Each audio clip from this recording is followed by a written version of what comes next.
Hey, it's Steve. Welcome back. We're here once again in my laundry room dealing with the dryer problem. This time, the dryer isn't drying the clothes. And this is definitely a problem you don't want to have with the dryer. So, we come in this room and we find that the dryers are running for 3 or 4 hours and the clothes are still damp. What's causing that? Well, it could be an issue with the dryer. You might have a heating element that's gone bad, or there's something on the circuit board. But as we found out for our situation, it had to do with airflow. If you don't have a good flow of air because there's too much lint in the lint trap, or there's a blockage between the dryer and the outside, the dryer will shut down the heat to make sure that it doesn't overheat and cause a fire. You need to make sure that you preventatively keep that lint trap and this airflow clear, or if you get a clog, you need to clear. Fortunately, for the most part, these are things that even I can do.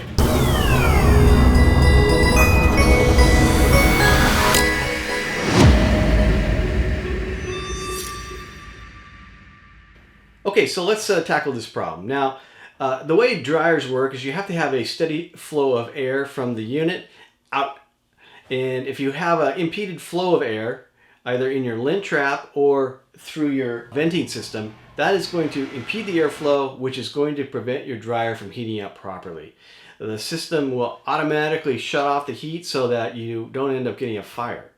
So it's a sort of a built-in safety mechanism. But what happens is your dryer continues to try to dry, but it's doing so without a lot of heat and your stuff won't dry. So the first solution, of course, is to make sure that your lint trap is clear. The lint trap needs to be checked and cleared after each drying cycle. If the lint trap is clear, our next step is to check the ducting where it exits the dryer. This house vents through the roof via a circuitous ducting system that goes up this wall, through the attic, and then up and out. While the dryer is running, you should either feel a flow of air coming out of the external duct, or, if you have one on the roof like I do, the little vent door should open, indicating airflow.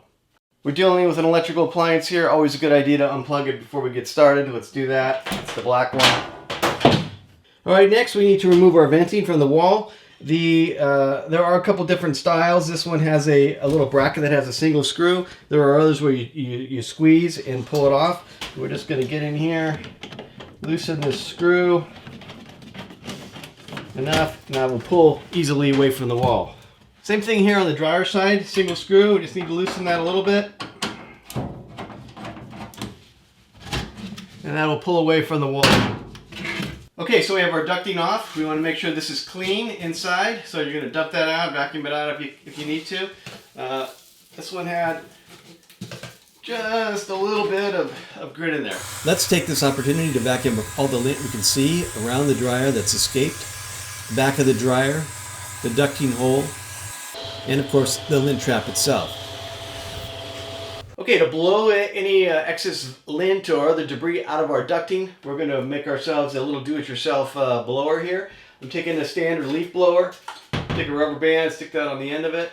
This is probably not the ideal unit to use for this because the opening for the blower is pretty small. I think a bigger one would do a better job. I'm going to compensate for that by using just a standard styrofoam cup that I put on the end of that with a hole in the bottom of it so that I get a bigger opening there. And then we're going to take a standard bread bag with a hole cut in the bottom of it, and we're going to slide that over top of our cup. So we got a nice excess there, and then we're going to make it nice and tight with our rubber band wrapped around our bag. What this is going to do is it's going to flush out on the inside of our ducting so that we get a good tight seal there and get a good blowing action. Well, like I said, make sure that's nice and tight, and we're going to stick that now in our ducting. So we're going to feed the bag into the ducting hole, making sure that we have a nice amount of material into the hole so that when we activate the blower, it will flush itself out and create a nice seal against the ducting pipe. When you blow air into the ducting, the vent door should open, or you should feel air coming out. If you don't, that means you have a blockage that you'll need to take care of. when we first began having a problem with the clothes not drying in a regular amount of time, the first thing I did was to naturally blame everybody else in the household. I assumed that they were putting in too heavy of a load, perhaps big fluffy towels that just wouldn't dry, not cleaning the lint trap, and so forth. But it turned out none of those were the solution, and the reason was there was a bigger problem lurking in our pipes.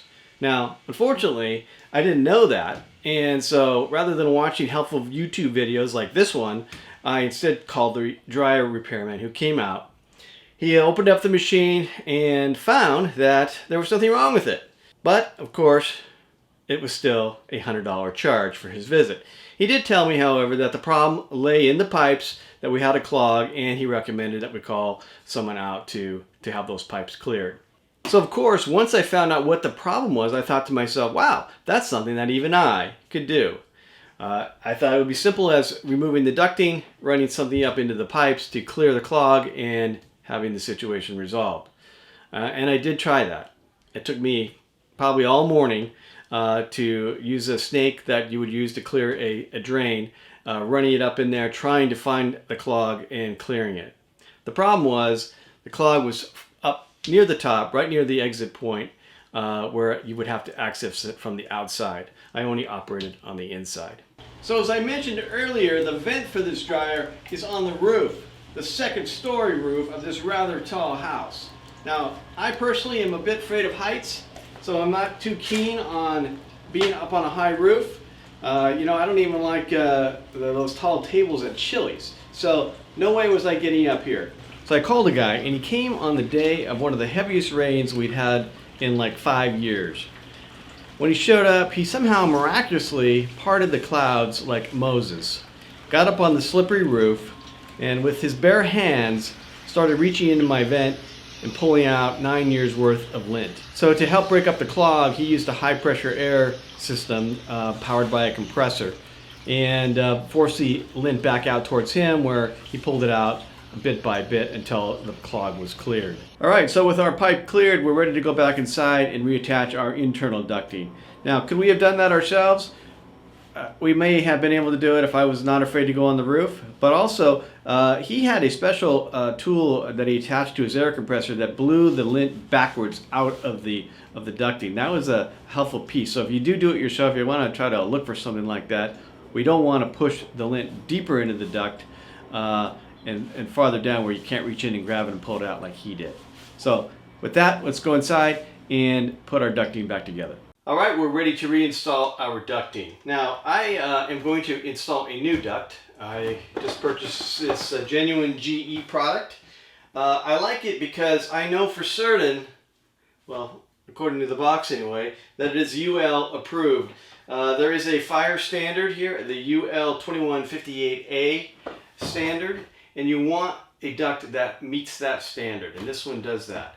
There are some on the market that look good. They look like they're easier to install. They're made out of vinyl or other more flexible materials, but the downside is that they aren't rated for the heat that a dryer can put out, and you therefore risk the potential for fire. So look for one that has that UL rating and stick with that. So I've also purchased a slightly easier to use clamping system. This one doesn't require a screwdriver. You can just twist the knob on there. So we're going to use those instead. So let's get this going and we'll get it installed. Okay, so here's our new duct, and it does come with fasteners, but like I said, these are not as convenient to use because you have to use a screwdriver with the nut on the end of that, whereas my new ones have this plastic twist that you can do without a screwdriver. So the first thing we're going to want to do is we're going to extend this. Ultimately, when you do this install, you want this extended its full length so you can make the turns and there isn't any crimping. There's no place where the lint is going to get stuck in here. Lint that gets stuck in here gets heated up as the dryer operates, and there again is the potential for fire. So we're going to unfurl this. At this point, we're just going to do it enough so that I can get our clamp around the outside of it. And then we will stretch it out further as we do the install. A little bit on that side and The same on this side. Pull it out sufficiently here so that we can put that over our ducting. All right, we're going to start by sticking our ducting over the hole. Be careful to seat it in there as flush as you can get it. And then we will take our clamp and we're going to fit it around that. Now, this particular clamp, you don't feed it through, but when you have it close and you start twisting, the blue feeds the other side of it into the hole. If you have the screw type, you'll use your flathead screwdriver. Then we're going to repeat that on the dryer side. We'll attach our hose to the outgoing pipe on the dryer. Again, fish our bracket around the ducting and tighten it. So now what we want to do is maneuver our ducting so that it comes out of the dryer and it goes into the wall with as few turns as possible and with no crimping. All right, we're going to push our dryer back into place, and in doing so we got to make sure that the hoses don't get crimped up, so it's kind of a two-person job, but we're going to do it ourselves today. Slide that back and check it. Make sure that there's no crimping, no crushing going on. Adjust it if needed.